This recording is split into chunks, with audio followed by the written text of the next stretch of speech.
Olá a todos e todas. Essa aula sobre um novo tópico do nosso curso sobre pulsão de morte,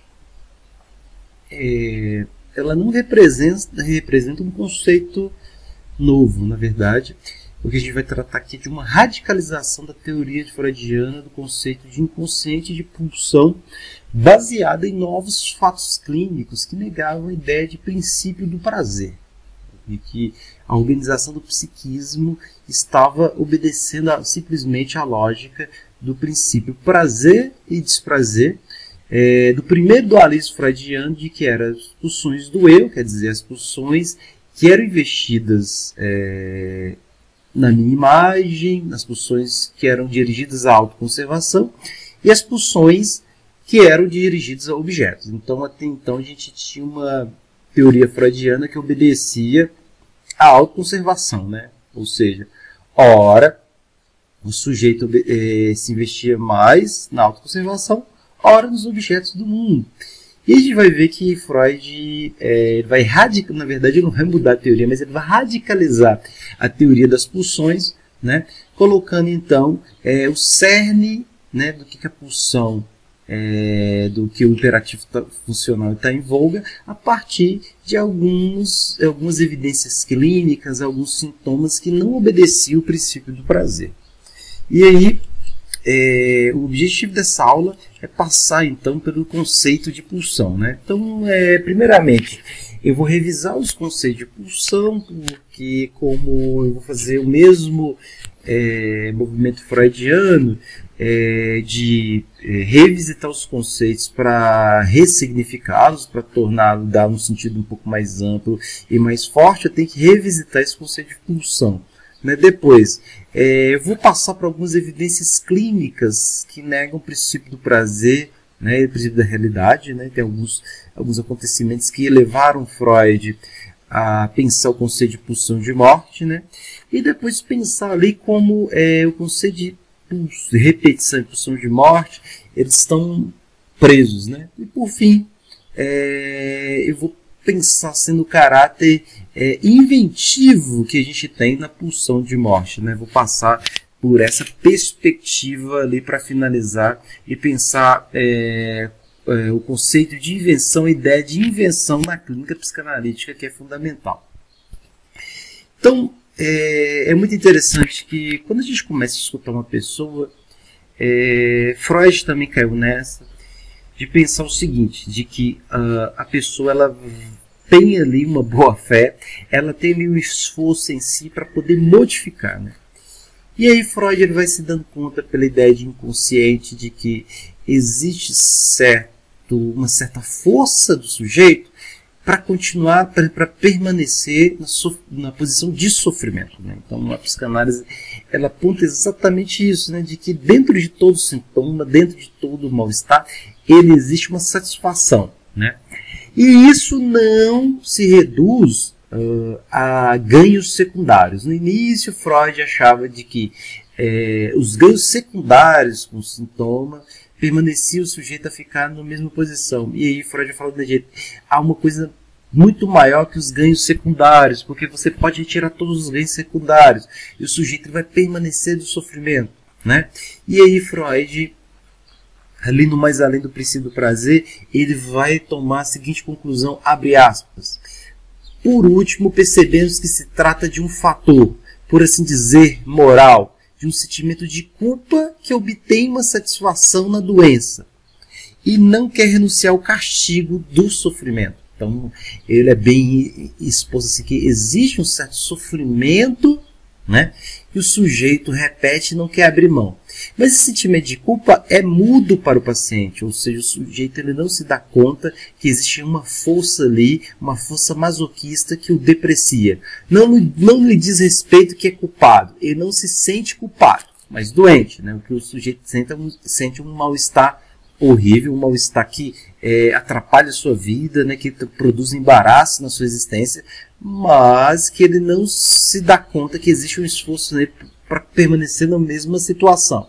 Se exterioriza com a resistência à cura, que é extremamente difícil superar. Então, Freud, além daquela resistência que Freud coloca no início ali, que é a resistência de falar o que lhe incomoda. Existe também outro tipo de resistência, né? Que é uma resistência pulsional, de uma certa forma de sujeito posicionar na vida, que o sujeito se deprecia, se maltrata, lhe faz mal, mas ele não consegue abrir mão desse tipo de posição porque existe uma satisfação pulsional em jogo, e essa satisfação pulsional ele colocou de pulsão de morte, que é uma característica autoagressiva do sujeito se destruir e destruir os seus laços sociais, né? Então, primeiro, vamos revisar o conceito de pulsão, porque o conceito de pulsão de morte, ele na verdade é o conceito de pulsão, mas o que a gente tem é uma mera radicalização do conceito de pulsão. Vamos passar por algumas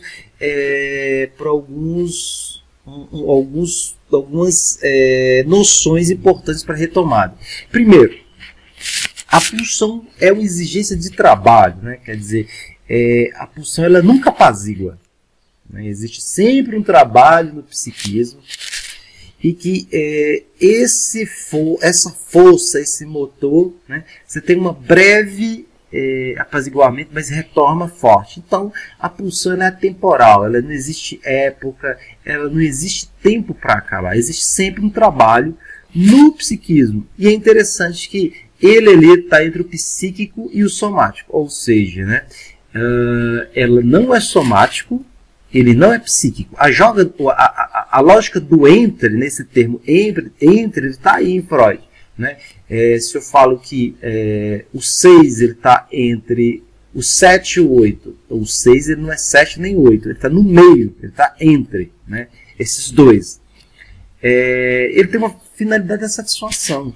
Então é o seguinte, é muito interessante a gente lembrar que a pulsão ela não leva nem o prazer nem o desprazer, ela leva a satisfação pulsional, a descarga pulsional, nem que isso leve também ao desprazer. Isso é interessante porque muitos freudianos eles acham que a satisfação, o prazer, né, que a forma do sujeito ter satisfação pulsional é pelo prazer, né, e tem essa diferenciação dual entre o prazer e o desprazer. E no psiquismo não se tem essa diferenciação, né? Ela leva o sujeito à satisfação, não importa se se produz mal-estar para o sujeito ou se produz prazer, né? Então, isso é interessante para a pulsão, não importa o objeto, a pulsão está ligada a produzir satisfação. E por isso muitos sintomas eles produzem um certo mal-estar para o sujeito, porque é uma satisfação de ordem disfarçada. Pois bem, né? Na primeira tópica a gente tinha então um certo dualismo, que é a pulsão do eu e a pulsão do objeto. Então, nesse momento aí, Freud está no caráter, vamos dizer assim, mais conservador do sujeito e ao mesmo tempo mais apaziguado. Por quê? Mais apaziguado. Existia uma dose de pulsão, essa eu investia no meu narcisismo. E o resto se investir nos objetos do mundo. E olha só que apaziguamento que era, né? Porque ora eu investia em mim, ora eu investia nos objetos do mundo, né? E a gente vai ver o seguinte, que o eu ele é criado posteriormente, né? Então ali na teoria do narcisismo a gente tem ali o alterotismo, né? Então é um momento que não existe eu, né? Existe pulsão e não existe eu, ou seja, a pulsão ela é anterior ao eu e os objetos, né? Ou seja, existe ali um ponto da pulsão que ela é também conservadora, ela visa seu estado anterior, seu estado originário, mas é anterior ao si, anterior ao eu. Então, por isso que a gente vai pensar a pulsão de morte, é uma radicalização desse conceito, porque por ser ela anterior ao eu, ela pode estar a serviço de agredir e tentar destruir o eu. Isso é interessante, né? É um movimento de apaziguamento e conservação, né? Então, toda pulsão ele nos leva a repetir os objetos, repetir as formas de satisfação, repetir as características de objeto. Então, toda pulsão é de natureza conservadora, porque ela nos leva ao mesmo estado. E por isso que o sujeito, ele tem uma certa resistência de sair das posições objetais, né? Sair das posições de sofrimento, porque existe ali um caráter conservador da pulsão, né, de repetir, nessa certa repetição, né? E ali a gente vê que está apaziguada é o princípio de Nirvana, ou seja, existe um princípio da pulsão que ele está pensando na descarga completa, né? O princípio de Nirvana leva isso, uma descarga completa. E descarga completa a gente só tem na morte. Né? O que é uma descarga completa que se tem? Né? Como se diminui totalmente a tensão? É a morte, quer dizer, é o retorno ao inanimado, ao início. Então a gente tem o seguinte, né, de que a morte ela é condição da vida, né? Ela é condição dos laços sociais e início dos laços sociais, e daí que se cria o eu e daí que se cria os objetos do mundo, né? A partir do conceito pulsional.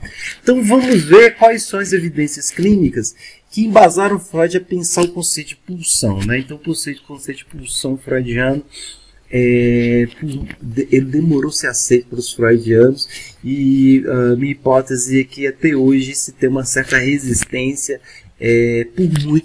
por muitos de assimilar esse conceito de pulsão de morte, né?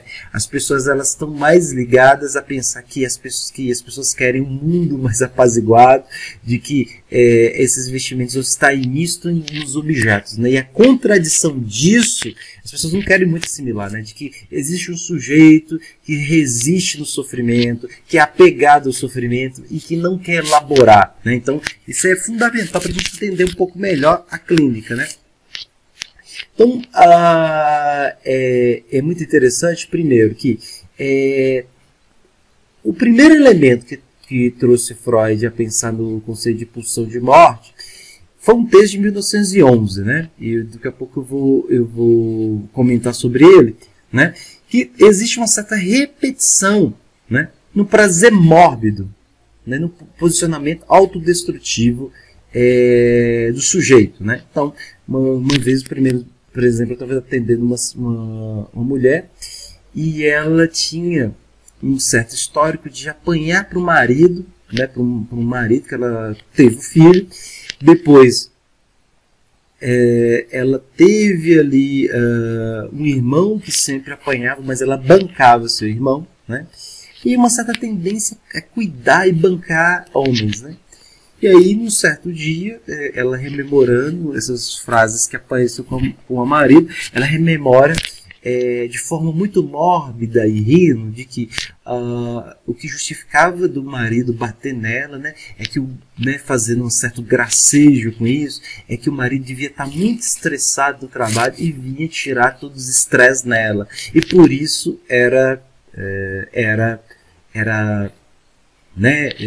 dava para aceitar e entender o porquê, né? E aí o que isso denota? Isso denota um certo contentamento, né? Um certo satisfação com o sofrimento, né? Um certo apego àquilo que lhe traz, né? E com um certo gracejo mórbido, né?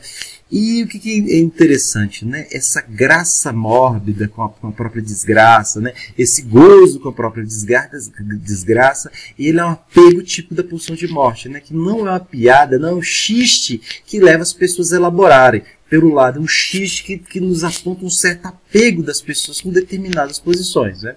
E esse prazer mórbido ele está no inconsciente, né? Onde as pessoas elas repetem determinadas posições que lhe trazem mal-estar, mas elas não conseguem abrir mão desse prazer mórbido, né? Desse sentimento mórbido, né? E Freud fala o seguinte, olha, mulheres, né, que no primeiro momento, né, casa com o marido morre. No segundo momento, o segundo morre, o terceiro também, eu vou ter que pensar que ela existe alguma coisa nela que tem um certo apego por casarem com maridos que morrem, né? Porque esse tipo de posição, essa repetição na posição, né, do sujeito, ele indica sim que tem um certo apego a esse tipo de posição, né? Um certo posicionamento estranho, né? E sintomas que atestam que o sujeito ele caminha para a autodestruição da sua relação com o outro, né? Então, além desses efeitos, né, você escolher o objeto te maltrata, tem muita posição subjetiva, né, um certo apego, né, a gente pode pensar em fenômenos culturais, apego a tipos de música que levam ao sofrimento, né, que as pessoas ficam rindo daquilo como se fosse a coisa mais linda do mundo, fosse sofrer por aquilo, e aí vai, né. Então, Lacan chama isso de gozo, né, e que certa satisfação, um certo prazer, né, no sofrimento, e esse prazer muito mórbido, né, que as pessoas não querem abrir mão, né.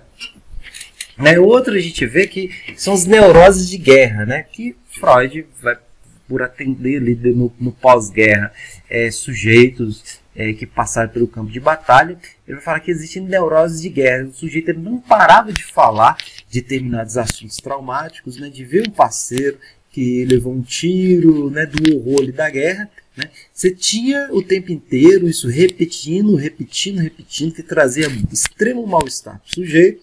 Você tinha um relato desses acontecimentos, relatos dessas cenas traumáticas e o retorno direto a essas cenas traumáticas sem o sujeito criar elaboração sobre elas, né? E é interessante, né, principalmente para os analistas mais novos que querem entrar né, na clínica psicanalítica, isso, né?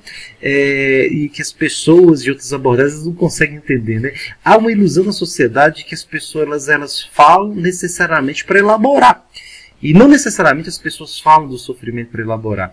Às vezes as pessoas falam pelo sofrimento, pelo apego ao sofrimento e para repetir aquele sofrimento sem elaboração alguma, né? Então, são repetições que se não se extrai um saber sobre, né? Então, é o seguinte, são repetições onde que não está em torno ali uma elaboração, né?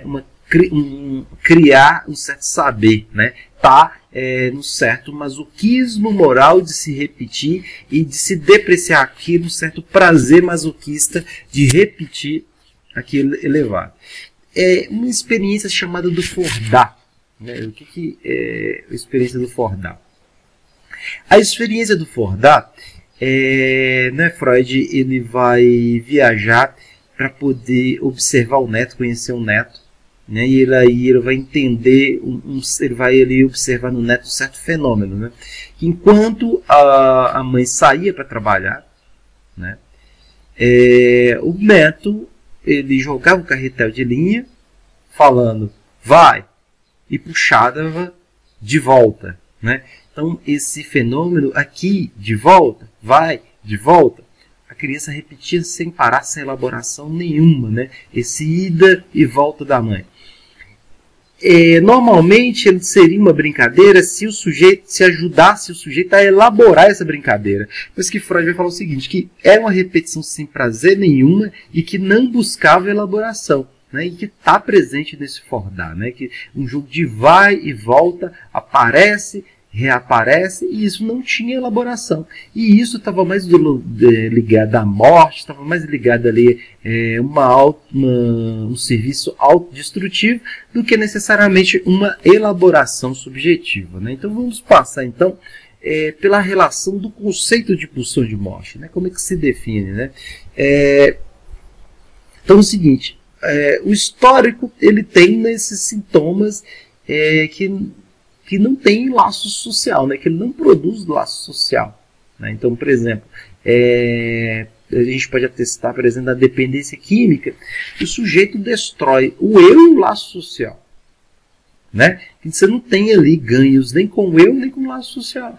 Então, você tem ali a pulsão de morte pura, né? Então, há sintomas que ainda não se tem ali esse laço mínimo com o outro. E esse laço mínimo a gente chama de pulsão de vida, né? Então, a gente tem pulsão de vida, né, os fenômenos que nos produzem laço social com o outro, né, ainda que se produza mal-estar. E você tem, então, uma certa dose de pulsão de morte, que é uma agressão ao eu e a destruição dos laços sociais. Então, essa agressão ao eu e a destruição dos laços sociais a gente chama de pulsão de morte, né? Então, há sintomas que está pura pulsão de morte, e a gente vê a toxicomania, às vezes, ela ocupa a pura pulsão de morte.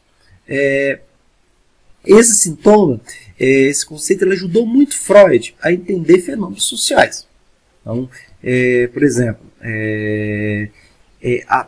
elementos sociais, por exemplo, na destruição, na guerra, onde se atesta a destruição pura dos laços sociais, do homem se autodestruindo e destruindo ele mesmo, né, que ele não estava a serviço da pulsão de vida. Ou seja, que tem alguma coisa na civilização e na cultura que ela não serve só a pulsão de vida, só os laços sociais da civilização. Existe uma certa pulsão destrutiva no ser humano, que ele se destrói o seu parceiro e destrói também a civilização, né? E Freud estuda isso através da guerra, né? Que seria uma grande ilusão, ele fala ali na sua carta a Einstein, né? De que a sociedade ela evoluísse e evoluísse também a civilização. E quanto mais que, pelo contrário, quanto mais a sociedade ela evoluía, mais ela estava próxima à sua autodestruição, porque criava então tecnologias mais robustas para servir a pulsão de morte e se destruir o planeta e toda a civilização. Então Freud ele tira essa ilusão, né, de que com a evolução da tecnologia, da educação, o mundo ia se salvar. E é o contrário, né? Quanto mais a gente está vendo o mundo evoluir, mais a gente tem medo da destruição total do mundo, né? E a repetição sem prazer e a falta de elaboração, né? Existem elementos da clínica, né, que está associada a uma pura autodestruição e que não existe prazer em voga, né? Então é o seguinte, existe ali uma associação entre pulsão de vida e pulsão de morte. Eles não são conceitos contraditórios, não existem dois tipos de pulsão, mas existem duas vivências pulsionais, né? Quer dizer, uma satisfação da pulsão, né, que provoca a mera descarga sem passar pelos laços sociais, né? E uma certa pulsão de morte que ela também está nos laços sociais, mas ela repete de forma mais apaziguada, né? Então, parte da pulsão ela só é pulsão de morte, e a outra, quanto de pulsão, ela utiliza os nossos laços sociais de forma mais apaziguada para se autodestruir. Quanto mais se tem laços sociais, maior apaziguamento da pulsão de morte. Ou seja, a pulsão de vida é uma forma de tentar apaziguar a pulsão de morte, os nossos laços sociais, o amor, a civilização, tentativa de apaziguar essa dose, esse quanto de pulsão de morte, né? E aí, é bom a gente lembrar o seguinte, né, que a pulsão, elas visa a satisfação plena. Mas como não há satisfação plena, né, aparece então uma forma desse tipo de satisfação mórbida se repetir, né, que é o caso então da boneca russa, né? Então, por exemplo, a boneca russa é uma boneca que você abre, né, e não tem nada dentro dela, tem outra boneca. Aí você abre de novo, outra boneca, abre outra boneca. Então é o seguinte, o que é?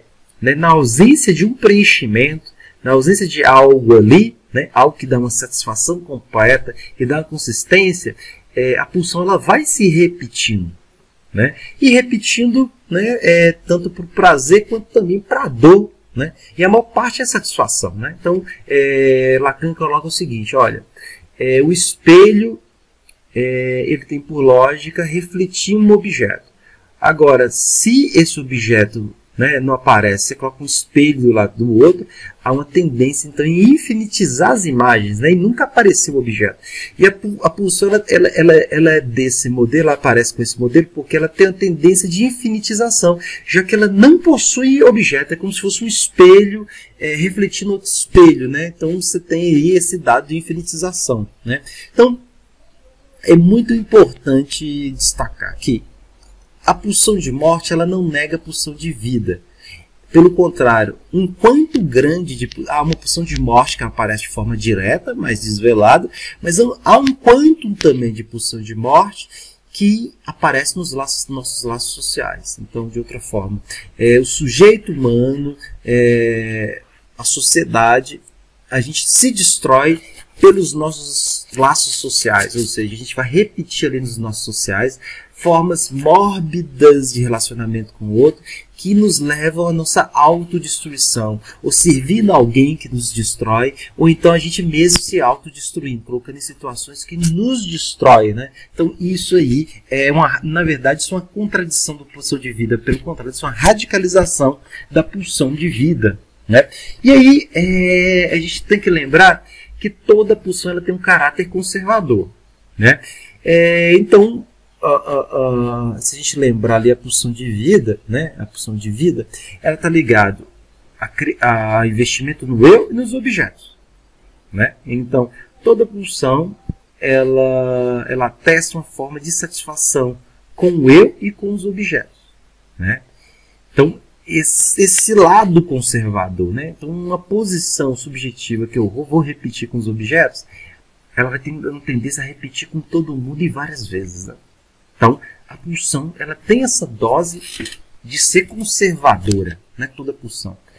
E aí, mas e a pulsão de morte? Ela não destrói o eu e destrói os lados sociais? A questão é que a pulsão de morte ela é anterior à constituição do eu, né? Ou seja, ela é anterior ao ser, né? Porque o eu é o ser e os laços sociais ela está na ordem do ser.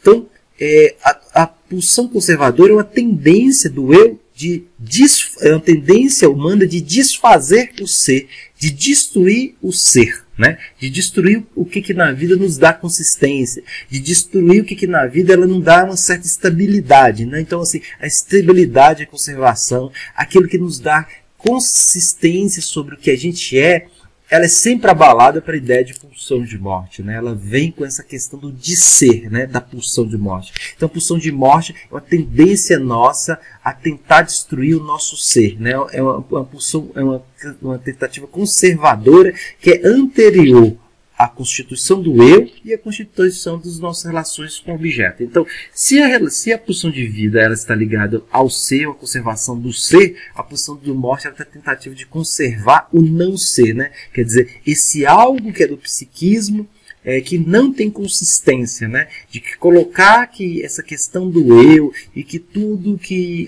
nos ilude que a gente a objetos e a estados nossos que a gente acha que vai conservar e vai ser pro resto da vida, existe algo ali que nos destrói, algo ali que nos faz a remodelar, né? A desfazer, né? Então, por último, vou pensar aí de uma certa pulsão de morte, da lógica da pulsão de morte e de destruição, da invenção, né? O que é interessante é o seguinte, olha, os nossos laços sociais, eles nos impõem uma certa repetição deles, né? Então, a gente tem relação com amigos, que eles repetem os nossos primeiros objetos, a gente tem formas conservadoras, formas de posicionar sempre o nosso objeto que nos leva à repetição, né? Entretanto, olha só, a gente tem que pensar o seguinte, pessoal, que todos os nossos laços sociais é o lugar onde nós nos produzem mal-estar, nossa relação com o outro que produz o mal-estar. Os nossos laços sociais, o meu laço comigo mesmo com laços sociais, é ele que produz o nosso mal-estar. Ou seja, a pulsão de morte ela tem um lado criativo, na medida que quando se destrói tudo, quando se desfaz esses laços sociais, quando se questiona esses laços sociais, quando se questiona essas novas relações com a gente mesmo, aí você tem possibilidade para criar novos laços sociais. Então, quer dizer, quando se perde tudo,